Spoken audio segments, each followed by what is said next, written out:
Hi everybody, it's Claire here from My Creative Spirit. I thought I'd share some little notepads with you, or notepad holders that I've made, using up some of the papers that I've got left over from projects that I've made. These were made with the Once Upon a Springtime papers and decorated with the fairy cutouts, and they just flip over.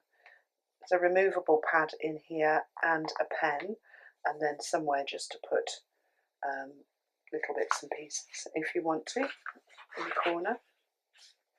Hardback covers, and they're really simple to make. You just need 2 sheets of paper and then something to put on the front, and some other bits and pieces as well, which I've listed in the supply list. So let me show you how to make them. First thing you need is your papers. So you can have 2 coordinating or 2 matching papers, and the first one you cut at the 9 1/4 inches. So I'm using paper from the Come Away With Me collection by Graphic 45, and then you need 2 pieces of chipboard, which are, I've sized them, so I've gone for 5 by 7 1/4, so that my little notepad fits on really nicely. So 2 of those and a 1/2 inch spine cut at 7 1/4 as well. And the first thing to do is to centre up those pieces and get them stuck down. So let's do that. I'm just using tacky glue. You could use tape if you wanted to. So tacky glue all over the spine. I've centred them. There isn't that much room at the sides. So I've got all the pieces on the paper first, so that I can sort of plan where I'm going to stick them, and start with that centre piece, and then put your glue all the way around, and don't forget to go across the middle, so that holds the paper down, and then leave a 1/2 inch gap, not a 1/2 inch, just over 1/8 inch gap. You could use your ruler as a spacer or 2 pieces of chipboard, but what you want to make sure is that that gap isn't too tight, because when you fold your book up, if you haven't left yourself enough gap between the spine and the covers, of course your paper will rip. And then let's stick board number 2 down. This is just 2mm chipboard. We sell it in the shop, and it makes really nice covers. And you can make one of these little books from 1 sheet of chipboard. Get it stuck down, and then you want to put your tape, I'm using School Pal tape, all the way around the edges of your chipboard. I like this one because you can rip it really easily. I'm going over the gap, and then one down here. And also, if you want to make something that lasts, the finger lift tape and the snails are really, really good for cards, but they do lift and don't stay stuck down. So School Pal tape will give you a really good stick. The next thing to do is to miter your corners. Now you can use a piece of chipboard and a pen if you want, but you're aiming to get some paper sticking out from the underneath of your chipboard corner, so you don't want to cut your paper right up to the corner. So if you use a piece of chipboard as a guide, then you can't go wrong. But I'm just making sure that I'm cutting away from the chipboard. Move those out of the way, and then I'm going to start just by folding up and away from myself, just to get the creases going, and then I'm going to run along those creases with my bone folder, just from the underside, pushing the paper up towards that chipboard, and then the same on the other side, And that way you get a really nice sharp fold when you come to stick the paper down. So once you're happy with that crease, take your backing tapes off. This is where it always gets tricky. Oh, no. And then lift up. And I always start pressing down from the middle and work to each edge separately. And then again you get a really nice crisp fold, and then turn it round and do the same again. Okay.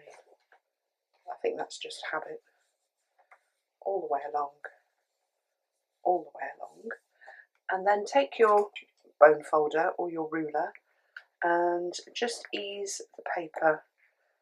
Don't press too hard and rip it, but just ease the paper down into the gap or the gutter between the spine, and do that. Let's do it with the ruler. Just push it down so that you get a nice crease.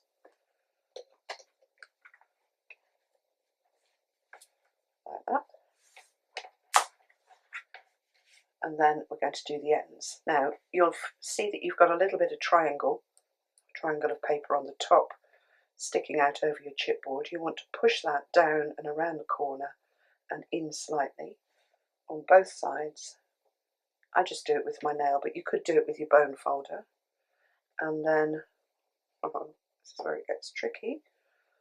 Let's use the knife. Just take your tape backing off. Let's fold it, crease with the bone folder, and then pull it down onto the tape. And then just run over that, the paper with your bone folder. Didn't do it on the other side. Just to really stick it down onto the tape. And then just do your last side. So push your corners in. And then you get a really nice neat corner. Take your backing tape off.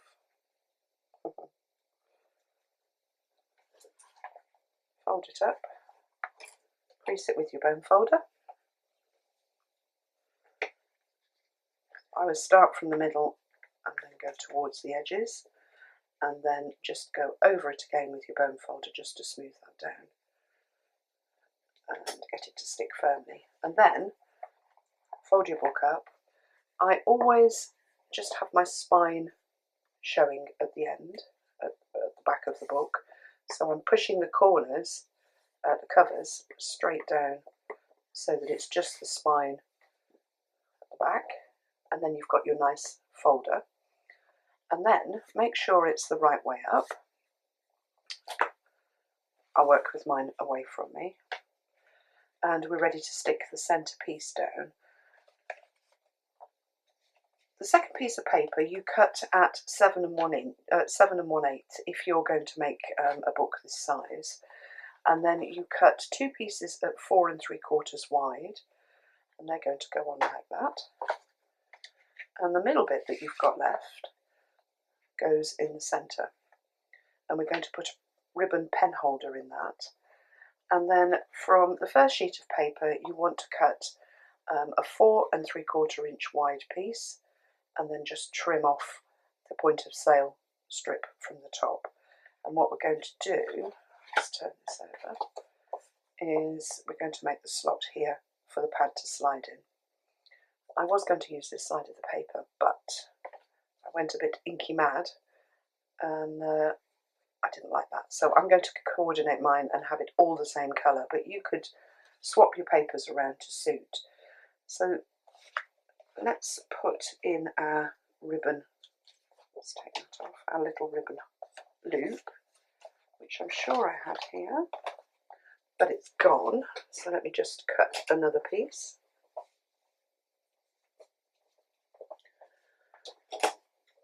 And you want to have your pen handy for this as well. And on the very, the piece that you've got left over from cutting your 7 1/8 strip, 2 4 3/4 pieces off it, you get this left.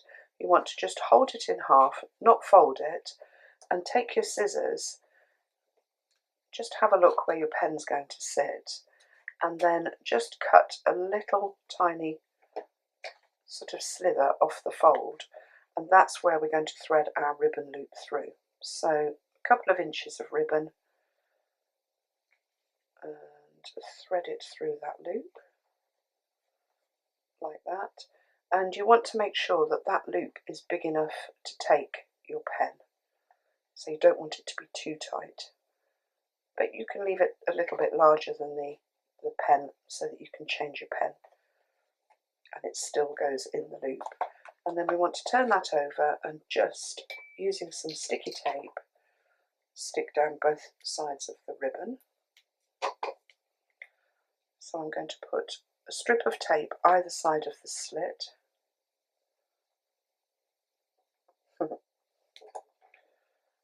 And hopefully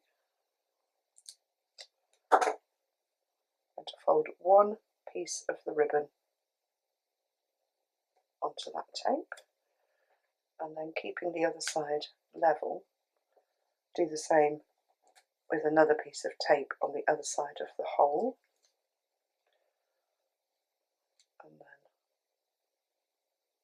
stick that one down like that, and then you've got a nice ribbon loop. Now if you want to just cover the back of that with a piece of offcut, you can, and then you can't see through that. The next thing to do is to stick this into your book, so make sure that your book is the right way up. She says, mine's that way up. And this is going to go in over the spine, and you want to make sure that you've got your ribbon loop central, and then put some tape. I don't want this to come unstuck, so I'm going to put strips of tape, keeping them well under the length of the book. I'm going to put 3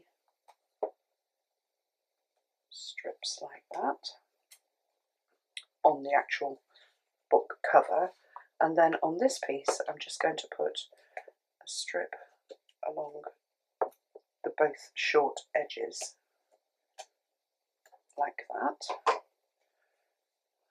Take all the backings off to get the old knife. Let's put that one on there a minute and just whip these off.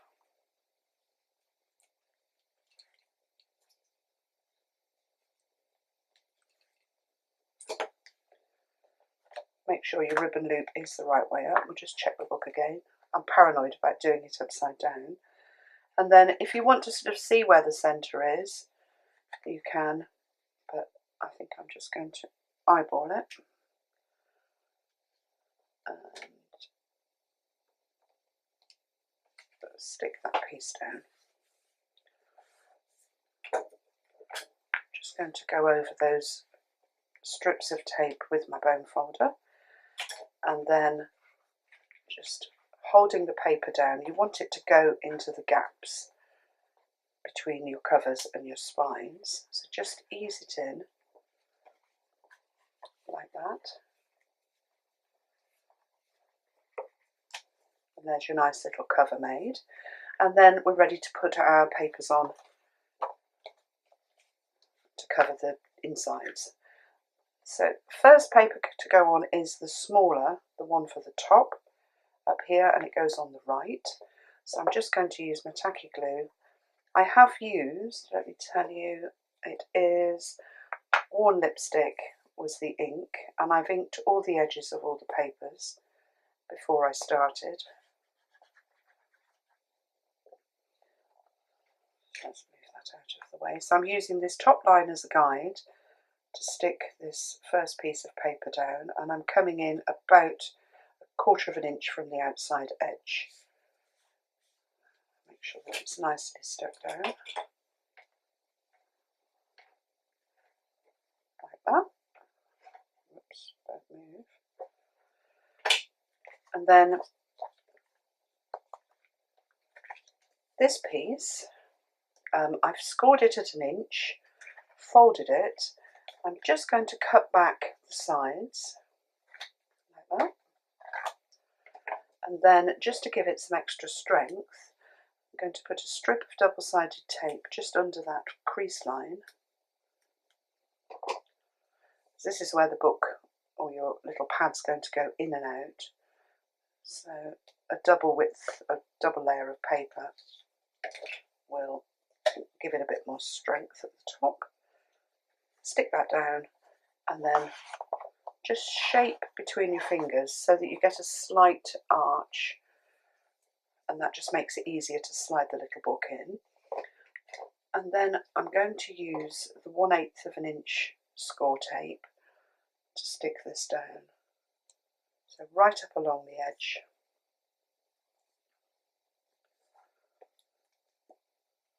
And along the bottom.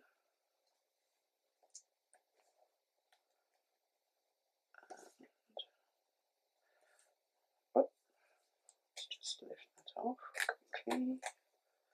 Came in just too far, so let's just reposition it.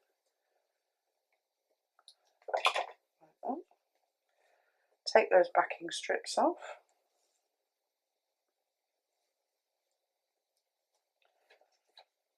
And then fit this one down here. Again, lining the bottom edge up with the bottom edge of the piece covering the spine, and then matching the right hand edge up with the piece that's already in place. And as I come up, I'm just pushing slightly so that this stays slightly raised, and then I'm just going to really firm that down so that it sticks nicely. And then our little pad, if you can always just trim the sides of the backing piece off so that it fits in, but as this one fits in really nicely, and it just sits down there like that. Let's slide our little pen in.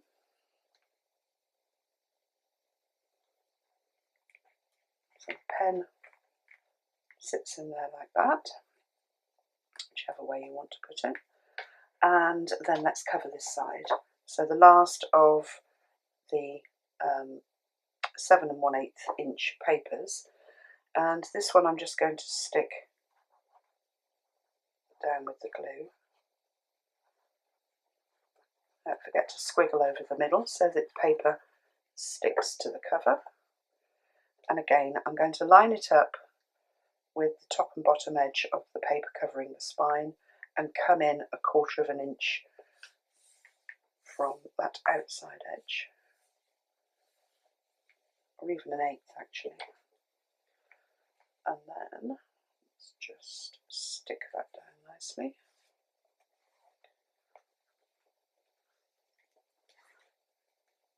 These are great for tabletop sales if you're doing something for charity, fundraising event, or even in Macmillan Coffee Morning events that we do. They do make great little gifts and really fabulous stocking fillers as well. So that's a little cover made. Let's just put the little corner in.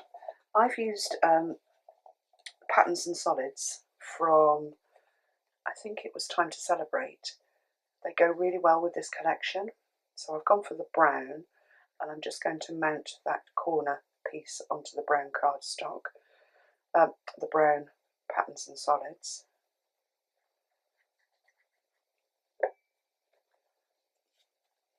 So it's just, I just cut a square. These can be any size, but it's just nice to have somewhere to perhaps poke a note in, or some stamps, or a business card, or a reminder, all those sorts of things. So that the pink triangle is slightly smaller than the brown one. Just curve it again through your fingers, and then I'm going to use the score tape for this, but the narrow one again, and I'm just going to come down those two straight sides.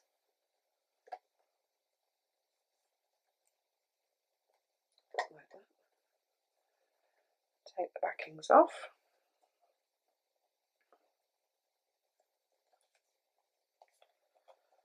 And just position it over the corner of the paper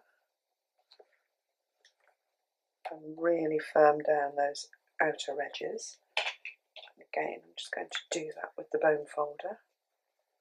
The tape's brilliant. After about half an hour, it is really stuck firm. So that's the inside of our little notebook holder done. And now what we've got to do is the cover. And because this one, the papers were from the holiday themed collection, I've taken just one of the cutouts. Graphic 45 give us everything to decorate our albums and keepsakes with. And so I've taken one cutout and the centre images from a second one. I love this balloon. And I'm just going to sort of stick one over the other so that those blue stamps sit up against the brown edge down here. So let's put those two together off the book. So a little bit of glue to go around all of the edges just to make sure that they do stick down really well. A little bit across the middle. Then I'm just going to smooth everything down so that it doesn't ooze out. Like that. And then, great thing with the glue is you've got some jiggle time to move things about.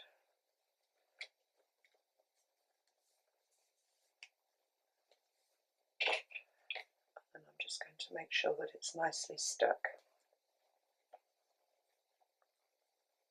all around the edges. And then turn it over and do the same on the back of this one. Glue all the way around the edges.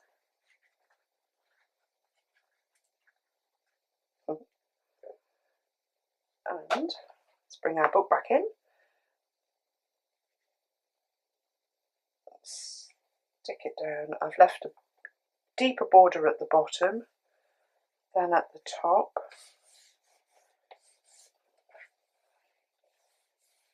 Make sure that it's stuck all the way around. And then, because it's a little notepad holder, I have cut out, let's bring these in, some letters, whoops, that spell notes. So let's see if they fit on. I might do it down here.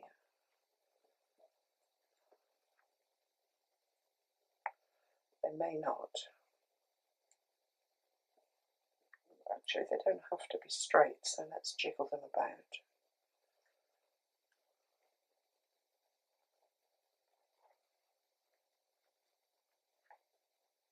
Like that. Which I'm just checking in the camera, that looks okay. So I'm going to start sticking them. And I used these dies. These were early dies that I bought when I first started crafting, and they're Kettlebug dies, and I'm sure it's the Red Letter Day is the font, or Red Tag it might be, but I use them all the time. I really like the font. So let's just stick these down.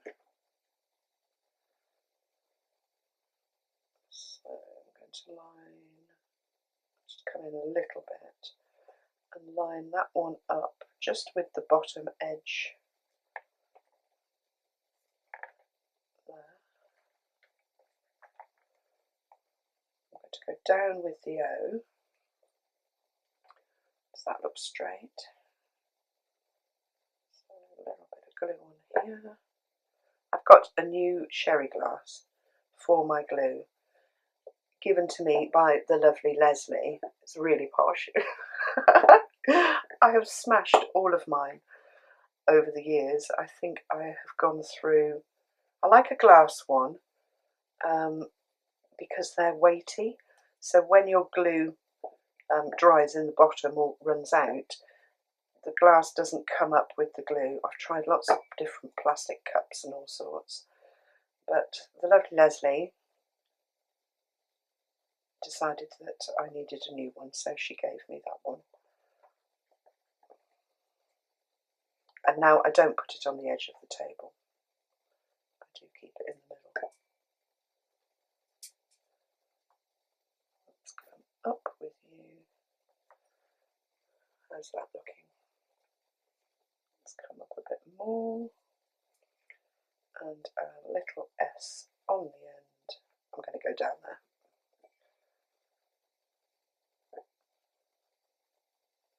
So not too much glue, you don't want it to ooze out. How shall I do it? I'll do it in the line. Is that in the line? That is. Like that. And then take your glossy accents and just go over the top. I knew it wouldn't work. I normally drop it into hot water, which melts the glue, but I thought if I kept a pin in the end of it today, it would work. And it's decided not to. The trouble is, when you use a pin, you just push the little plug back, oh here we go, back down into the bottle. And I do find if you just dot, dot, dot, if it comes out, then it sort of self-levels itself. There's quite a bit. It's quite a big plug in the top. How come that? Right, here we go. Unstuck. If you just go up very carefully to the edge of your letter and just gently push the bottle, it just self-levels itself as it comes out without flooding everywhere, and just sort of work round in a circular motion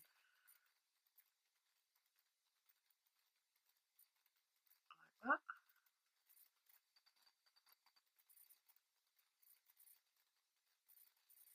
Around the letters. You don't need to press very hard. And then when it dries, it just gives a really nice sheen to the front of your nice sheen to the letters. Here's a couple that I've done. These haven't got pads in yet, but they are made from the ABC primer papers. And again, just really nice little gifts. So I hope you enjoyed that. Thanks very much for watching, and I'm sure I'll be back soon with another Let's Make.